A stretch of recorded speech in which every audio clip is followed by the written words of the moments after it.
Hey guys, I'm St. Lucia, and we're here at Clinton Street Record and Stereo in Portland, and FADER gave me $150 to spend on records. Let's get started. Was that the guy who did like 4 of her records that like never produced anything else? Do you, I mean, there's a couple records I've been looking for that I haven't been able to find. Have you heard Electronic? No. New Order after New Order. Oh, really? Getting Away With It. That song is amazing. Cool. And there's just so many things that came out in like the 50s, 60s, like in the golden era of vinyl that, you know, just doesn't exist on Spotify or iTunes. Yes. Someone learned how to use Photoshop.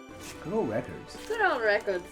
Is that the Terminator? We're in the deep cuts now. There's so many records I don't own yet that I'm still looking for. I was a huge fan of Italo Disco as a kid. A lot of the records that Jared recommended to me were Italo Disco records. One of the interesting things about growing up in South Africa was that because there was apartheid and the sort of like national consciousness was so controlled by the government, you know, there were so many records that were banned. And that's why I love coming to record stores like this, because so many of these records you don't find in South Africa. Disco, disco, disco. The track is universal. So 80s, so 80s. Both of those, that one too. Whatever extra I have to pay, I'm happy to pay it.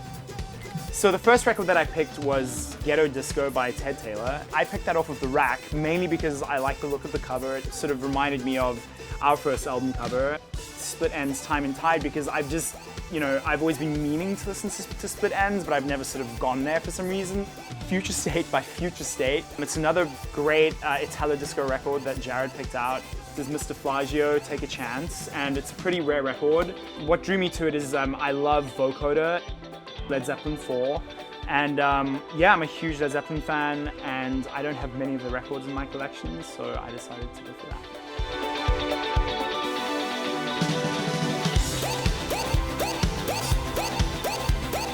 So thanks FADER for taking me shopping here at the wonderful Clinton Street Record and Stereo, and thank you to Jared for picking out some really great records for me.